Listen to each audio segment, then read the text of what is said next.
Breaking news చూస్తున్నాం. హైదరాబాద్ కూకట్పల్లిలో భర్త వేరే మహిళతో అక్రమ సంబంధం పెట్టుకున్న నేపథ్యంలో భర్తను రెడ్ హ్యాండెడ్ గా పట్టుకుంది భార్య. ఈ ఘటన హైదరాబాద్ కూకట్పల్లిలో చోటు చేసుకుంది. శివదీప్తి దంపతులు గతంలో పెళ్లి చేసుకుని 3 సంవత్సరాలు అవుతుంది. అయితే ప్రసవానికి పుట్టింటికి వెళ్లిన భార్య తను రమ్మని చెప్పినప్పుడు తిరిగి రాకపోవడంతో అతను ఆమెను దూరం పెట్టాడంటూ కూడా భార్య ఆరోపిస్తుంది. అయితే ఈ గ్యాప్ లోనే అతను వేరే మహిళతో రిలేషన్ పెట్టుకున్నాడు.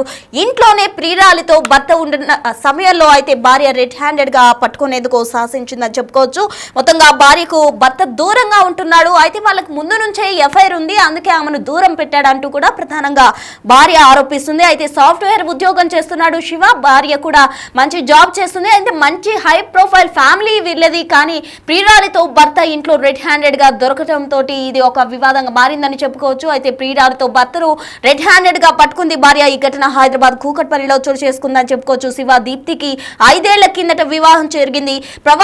ప్రసవానికి పుట్టింటికి వెళ్లిన సమయంలో అతను ఒంటరిగా ఉంటున్న సమయంలో అయితే భార్యను రమ్మని చెప్పినప్పుడు భార్య రాకపోవడంతో అతను ఆమెను దూరంగా ఉంచాడు. దాంతో వేరే మహిళతో రిలేషన్ పెట్టుకున్నట్టు కూడా ఆమె ఆరోపిస్తుంది. మొత్తంగా వాళ్ళకి ముందు నుంచే ఎఫ్ఐఆర్ ఉంటుంది అంటూ కూడా ప్రధాన ఆరోపణగా చేస్తుంది భార్య దీప్తి. అయితే రెడ్ హ్యాండెడ్ గా పట్టుకుని భర్తను నిలదీసింది. ఒకసారి అసలు విజువల్స్ చూద్దాం, స్పాట్ లో ఏం మాట్లాడుకున్నారు అనేది. ఒళ్ళంతా కొవ్వు ఉంది మావయ్య, ఒళ్ళంతా కొవ్వు తేలిపోతుంది. ఈ కొవ్వు ఆడ కొవ్వు సరిపోయింది, ఇద్దరికి మ్యాచ్ అయింది. నేను ఇక్కడ వరకు వచ్చినంత వరకు నమ్మలేదు. అది కాదు సార్, పోనీ మాట చెప్పేస్తే ఇబ్బంది ఉండదు కదా. నాకు ఇలాగ ఇష్టం లేదన్నా, నేను అమ్మాయిని ఇష్టపడ్డాను, చేసుకున్నాను. నీది కూడా తప్పే కదమ్మా, నువ్వు కూడా చెప్పాలి కదా. ఆల్రెడీ నీకు ఒక వైఫ్ ఉంది, ఒక పాప ఉంది, నువ్వు క్లియర్ చేసుకో. ఒళ్ళంతా కొవ్వు ఉంది మావయ్య, ఒళ్ళంతా కొవ్వు తేలిపోతుంది. ఈ కొవ్వు ఆడ కొవ్వు సరిపోయింది, ఇద్దరికి మ్యాచ్ అయింది. నేను ఇక్కడ వరకు వచ్చినంత వరకు నమ్మలేదు. అది కాదు సార్, పోనీ మాట చెప్పేస్తే ఇబ్బంది ఉండదు కదా. నాకు ఇలాగ ఇష్టం లేదన్నా, నేను అమ్మాయిని ఇష్టపడ్డాను, చేసుకున్నాను. నీది కూడా తప్పే కదమ్మా, నువ్వు కూడా చెప్పాలి కదా. ఆల్రెడీ నీకు ఒక వైఫ్ ఉంది, ఒక పాప ఉంది, నువ్వు క్లియర్ చేసుకో.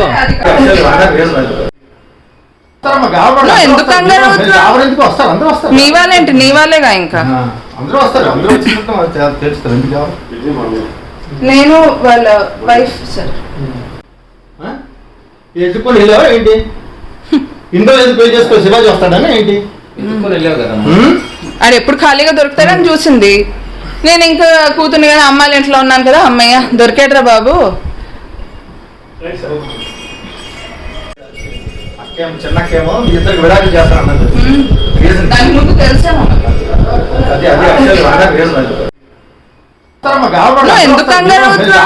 చూసారు కదా, భర్తను రెడ్ హ్యాండెడ్ గా పట్టుకున్న భార్య అయితే భర్తను నిలదీస్తున్న దృశ్యాలు బిగ్ టీవీ స్క్రీన్ పై మనం చూడడం జరిగింది. అయితే దీనికి సంబంధించి కూడా మా ప్రతినిధి సుజాత తాజా సమాచారం అందిస్తారు. కూకట్పల్లిలో నివాసం ఉంటున్నటువంటి శివాజీ సనపల దీప్తి 5 ఏళ్ల కిందట వివాహం చేసుకున్నారు. 3 సంవత్సరాల క్రితము వాళ్ళిద్దరూ కూడా దూరంగా ఉన్నారు పాప పుట్టిన తర్వాత. ఎందుకు శివాజీ సనపల దీప్తి దూరంగా ఉన్నారన్న విషయాల్ని ప్రస్తుతం దీప్తి మనతో పాటు ఉన్నారు. ఈ రోజు దీప్తి అదేవిధంగా శివాజీ సనపల నివాసం ఉంటున్నటువంటి ఇంట్లోనే శివాజీ సనపల వేరొక అమ్మాయితో రెడ్ హ్యాండెడ్ గా దొరికాడు. వీళ్ళిద్దరి మధ్య అసలు గొడవలు ఏంటి అని అడిగి తెలుసుకుందాం. చెప్పండి, ఎన్ని సంవత్సరాల నుంచి మీరు దూరం ఉంటున్నారు? 3 years అయిందండి. 3 years నుంచి దూరం ఉంటున్నా. యాక్చువల్గా పెళ్ళి 2019లో అయింది.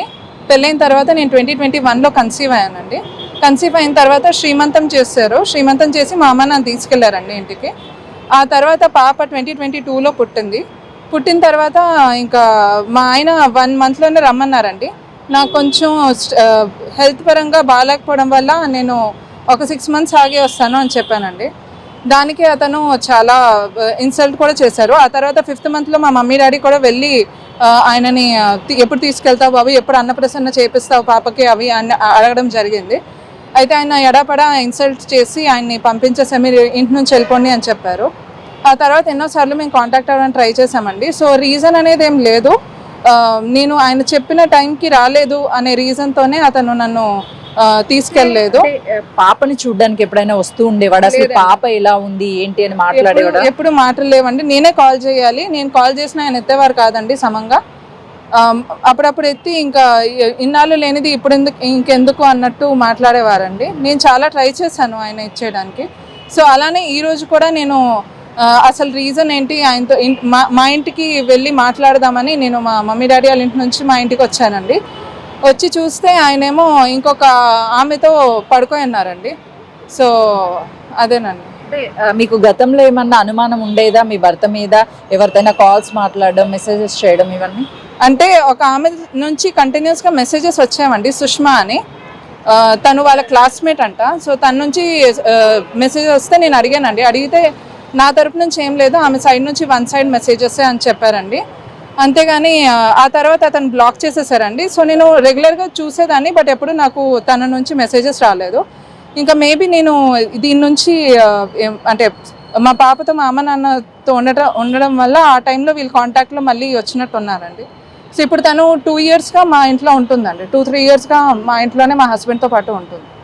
అంటే ఎవరు కూడా మీరు మధ్యలో కాంటాక్ట్ అయ్యి అసలు ఎందుకు నన్ను దూరంగా పెట్టారు, వాళ్ళ పేరెంట్స్ మీ అత్తయ్య మామయ్యతో మాట్లాడడం కానీ ఇవన్నీ ఏమీ చేయలేదా? అంటే మధ్యలో మా అత్తగారికి క్యాన్సర్ ఉందండి, సర్వైకల్ క్యాన్సర్ ఉన్న. సో దానివల్ల ఆమె ట్రీట్మెంట్ జరుగుతున్న మధ్యలో మా పాపకి ఒక 1.5 year ఆమె చనిపోయిందండి.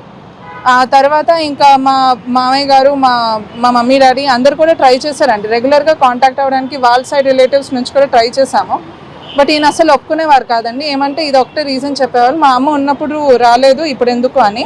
బట్ యాక్చువల్గా వాళ్ళ అమ్మ ఉన్నప్పుడే అంటే మా పాప పుట్టాక కూడా ఇంకొక 1 year బ్రతికే ఉన్నారండి. సో 5th monthలో కూడా మా అమ్మ నాన్న వచ్చి తీసుకెళ్ళండి అని చెప్పడం జరిగింది. బట్ ఆయన అసలు రెస్పాండ్ అవ్వలేదు, నాకు ఇంట్రెస్ట్ లేదు అని చెప్పారు. సో అదొక ఫేక్ రీజన్ చెప్పారు, బట్ యాక్చువల్గా అయితే ఆయన రీజన్ ఇది, ఆయనకి ఎఫ్ఐఆర్ ఉంది. సో అందుకు ఈ 3 సంవత్సరాల్లో ఎప్పుడు మీరు మీ హస్బెండ్ దగ్గర ఇంటికి వచ్చి ఏం జరిగింది ఏంటి అని తెలుసుకోవడం కానీ, లేకపోతే చుట్టుపక్కనటువంటి ఉన్నటువంటి వాళ్ళు కానీ చెప్పలేదా సుష్మాతో ఇట్లా ఉంటున్నారు? అంటే నాకు అదేనండి, నేను యాక్చువల్లీ రావడానికి ట్రై చేశాను, కాల్ చేసి వద్దామనే వచ్చాను, బట్ ఆయన నాకు కాల్ లిఫ్ట్ చేసేవారు కాదు. సో ఒకసారి వచ్చాను కూడా అండి, అప్పుడు డోర్ లాక్ వేసి ఉంది. సో అలా ఇంకా ఎదురింటి వాళ్ళు ఇంకా వాచ్మెన్ నంబర్ ఉంటే ఆయన కాల్ చేసి అడిగితే అమ్మ ఒక 2 yearsగా ఆయన వేరే అమ్మాయితో ఉంటున్నారు, మరి పెళ్లి చేసుకున్నారో లేదో తెలియదు, బట్ ఉంటున్నారు అని చెప్పారు. సో ఇంకా అలా తెలిసే మళ్ళీ ఒకసారి ఈరోజు వచ్చి చూద్దామని వచ్చానండి, బట్ నేనే షాక్ అయ్యాను. సుష్మా ఆల్రెడీ క్లాస్మేట్ అని చెప్తున్నారు, ఎప్పుడు తనని మీరు చూడలేదా? ఇప్పుడు ఫస్ట్ టైం చూడలేదు, ఎప్పుడు చూడలేదు, ఇదే ఫస్ట్ టైం. ఏం చెప్తుంది తనతో? ఏమన్నా మాట్లాడారా మీరు ఎందుకు ఇలా చేశారు అని? తను ఏం చెప్పట్లేదండి, ఇంక సైలెంట్గా ఉంది, ఏం చెప్పట్లేదు. తను ఆల్రెడీ మ్యారీడా లేదంటే సింగిలా? మ్యారేజ్ అయ్యి డివోర్స్ అయిపోయిందండి ఆమె. ఇక్కడ వచ్చాకే ఆమె చెప్పింది, సో అలా తెలిసింది. మ్యారేజ్ అయ్యి డివోర్స్ అయిపోయింది ఆమె. అంటే పాపకి ఈ వయసులో తండ్రి అనేది చాలా ఇంపార్టెంట్. ఈ టైంలో తను కనీసము నా పాప ఉంది, తన భవిష్యత్ ఏంటి అని చెప్పేసి ఆలోచించకుండా ఇలా చేయడం అని ఏమన్నా అడిగారా తను? నేను అడిగానండి, నేను చాలా కన్విన్స్ చేయడానికి ట్రై చేశాను. సరే నాది తప్పు అయిపోయింది, ఓకే నేను ఇక నుంచి కొత్త లైఫ్ స్టార్ట్ చేద్దాం, అట్లీస్ట్ పాపని చూడు. తను కంప్లీట్గా కాపీ అండి, మా పాప మా హస్బెండ్ కాపీ. తను అట్లీస్ట్ పాప ఫేస్ చూసి అయినా నువ్వు అర్థం చేసుకో, ఇప్పుడు పెద్దగా తన లైఫ్ ఎలా ఉంటుంది, ఫాదర్ అనే అతను చాలా ఇంపార్టెంట్ అని నేను చాలా కన్విన్స్ చేయడానికి ట్రై చేశాను. బట్ ఆయన ఆల్రెడీ ఒక ఎఫ్ఐఆర్లో ఉంటే ఇంకా మాట వినరు కదండి. అంటే పాపతో మాట్లాడించే ప్రయత్నం చేశారా? 3 years అంటే మాట్లాడలేదండి. ఆమెనే చాలాసార్లు దగ్గరికి వెళ్ళడానికి ట్రై చేశారు. అంటే మా పాపని ఎప్పుడైనా అంటే ఎక్కడైనా కలిస్తే ఇంకా దగ్గరికి తీసుకెళ్ళాం, బట్ ఈయన ఎప్పుడూ రెస్పాండ్ అవ్వలేదు. మా పాపకు కూడా తెలియదండి ఇలా. వాళ్ళ ఫాదర్ అనే ఫిగర్ తను యాక్చువల్గా తన లైఫ్లో చూడలేదు ఇప్పటివరకు. ఈ 3 yearsలో తను ఎప్పుడు చూడలేదు. అంటే పాప అనగానే డాడీస్కి చాలా బాండింగ్ ఉంటుంది, ఎమోషనల్గా కనెక్ట్ అయ్యేది తల్లి కంటే కూడా తండ్రి అవుతారు. కానీ అలాంటి వ్యక్తి కనీసం పాపని ఇంతవరకు చూడకపోవడము, పాప తండ్రిని చూడకపోవడం చాలా బాధాకరం. ఏం చెప్తారు? ఏం చెప్తామండి, ఇంకా తను ఏంటంటే మా ఫాదరు మా బ్రదర్లోనే తన ఫాదర్ని చూసుకుంది. అంటే డాడీ డాడీ అని ఇంకా రైమ్స్ చూసి వాళ్ళు ఇచ్చేస్తారు కదండి. సో ఇంకా వాళ్ళనే అనుకుంది, కానీ తనకి ఫాదర్ ఫిగర్ అంటే ఎవరు లేరు. నేను అందుకే చాలా కన్విన్స్ చేయడానికి ట్రై చేశానండి. ఆయన మొత్తం బ్లేమ్ నా మీదే వేశారు, నేను టైంకి రాలేదని. బట్ ఈరోజు వెళ్తే తెలిసిందే ఆయనకి వేరే అంటే ముందు నుంచి ఉన్న ఎఫ్ఐఆర్ కంటిన్యూ చేస్తున్నారు ఇప్పుడు అని అర్థమైంది. ఫాదర్ అంటే ఒక ఎమోషన్, ఎవరికైనా సరే ఆ బాండింగ్ అనేది చాలా ఉంటుంది. కానీ పాపకి ఫాదర్ గురించి తెలియదు అని అంటే అసలు ఒకవైపు తన కూతుర్ని కూడా చూడకపోవడం ఏంటి అసలు ఇదంతా? ఏమోనండి, ఇది దీన్ని ఏమనాలో మరి నాకు తెలియదు. అందుకే నా దగ్గర వర్డ్స్ లేవండి. నేనే షాక్లో ఉన్నాను యాక్చువల్లీ. నేను ఇది ఎక్స్పెక్ట్ చేయలేదు అసలు. ఎంతమంది చెప్పినా కానీ లేదు ఇలా అయి ఉండదు అని బట్ ఈరోజు నేను ఇన్ పర్సన్ చూశాక నాకు అర్థమైంది ఇలా ఉందని. సో పుట్టినప్పుడైనా ఆ పాపని ఆ చేతులతో ఎత్తుకొని ఉంటాడు, తన రూపాన్ని తను చూసుకొని ఉంటాడు. సో ఆ ఎమోషన్ కానీ అవేమి తనకు గుర్తుకు రావడం లేదా? మరి లేవండి, ఆయన్నే అడగాలి. ఆయన్నే అడిగితే బెటర్ ఏమో. దానికి ఇక్కడికి వచ్చారు? ఉన్నారండి, లోపల ఉన్నారు. ఇప్పుడు ఏం చెప్తున్నారు అంటే మీతో కలిసి ఉంటాను, పాపని తీసుకొచ్చుకుంటానని చెప్తున్నాడా? అసలు అవసరం లేదండి, ఆయనకు అవసరం లేదనే చెప్తున్నాను. అంటే ఈ రిలేషన్ ని మీరు ఎలా ఇంకా కన్విన్స్ చేయడానికి ట్రై చేయలేదండి. ఎందుకంటే ఒక పర్సన్ ఒకరితో రిలేషన్లో ఉన్న తర్వాత ఆయన మళ్ళీ మన దగ్గర వస్తారనేది I don't believe in that. ఎందుకంటే చాలా చూస్తున్నాం. సో నేను ఆ ట్రై కూడా చేయలేదు. అండ్ ఇట్ జస్ట్ దట్ నాకు న్యాయం జరగాలి. ఇంత అన్యాయం అయింది. నేను ఒక పాపని కన్నాను, తనకి ఫాదర్ ఫిగర్ లేరు. నాకు ఒక సెక్యూరిటీ అనుకున్నాను, అది నాకు లేదు. ఇప్పుడు నా పేరెంట్సే నాకు అంతా తప్ప హస్బెండ్ అనేది లేదు. నాకు నా ఓన్ ఫ్యామిలీ అనడానికి నాకు లేదు. సో అదేనండి. ఎగ్జాక్ట్లీ మీరు అన్నట్లుగా కూడా ఈ టైంలో పాపకి తోడు అనేది చాలా అవసరం. అందులో ఫాదర్ బ్యాక్గ్రౌండ్ కావచ్చు, ఫాదర్ నుంచి స్ట్రెంగ్త్ కావచ్చు అవసరం. అలాంటివి పాపకి లేకుండా ఫర్దర్గా ఫ్యూచర్ ఏంటి, మీకు న్యాయం కావాలంటే ఏం కోరుకుంటున్నారు? న్యాయం కావాలంటే ఇప్పుడు ఇది చేసిన దానికి ఆయనకి కఠిన శిక్ష పడాలండి. ఎందుకంటే నేను నా సైడ్ నుంచి 200% ట్రై చేశానండి రిలేషన్షిప్ బెటర్ అవ్వాలని. బట్ ఆయన అది కాకుండా వేరే దాని మీద కాన్సన్ట్రేట్ చేశారు, which is not at all correct. ఇది అసలు చాలా అన్ఫేర్. సో దీనికి ఆయనకి కఠిన శిక్ష పడి further whatever the legal proceedings are అది జరగాలని నేను కోరుకుంటున్నాను. ఫైనల్లీ ఒక బాధిత మహిళగా ఇలాంటివి చాలా చూస్తూ ఉంటారు రెగ్యులర్గా, వెల్ ఎడ్యుకేటెడ్ మీరు చూస్తే. అలాంటి మహిళలకి ఇప్పుడు చేసినటువంటి మీ భర్తతో ఉన్నటువంటి అలాంటి వాళ్ళు చాలామంది ఉన్నారు సొసైటీ, వాళ్ళందరికీ ఏం చెప్తారు? వాళ్ళ వల్ల చాలా కుటుంబాలు విచ్ఛిన్నమైపోయి రోడ్డున పడుతున్నటువంటి పరిస్థితులు. ఏం లేదండి, ఇప్పుడు every women should have a job. వాళ్ళకి వాళ్ళ సెక్యూరిటీ అనేది ఉండాలి. ఎంతమంది ఎన్ని మాటలు చెప్పినా వాళ్ళ సెక్యూరిటీ వాళ్ళు చూసుకోవాలి. పెళ్ళైనా కాకపోయినా పిల్లల్ని కనే ముందు ఆలోచించాలి, ఉన్న పర్సన్ కరెక్టా కాదా అని 1000% చెక్ చేసుకొని ఆ తర్వాత పిల్లల్ని కనాలి. ఎందుకంటే వాళ్ళు మన రెస్పాన్సిబిలిటీ అవుతారు. మనకు తెలీదు ఇంకో పర్సన్ తీసుకుంటే, especially mother is the one who takes all care. నేను మా పాపకి ఇంతవరకు చూసుకున్నదంతా నేనే. మా హస్బెండ్ సైడ్ నుంచి నాకు 1% కూడా ఏం లేదు.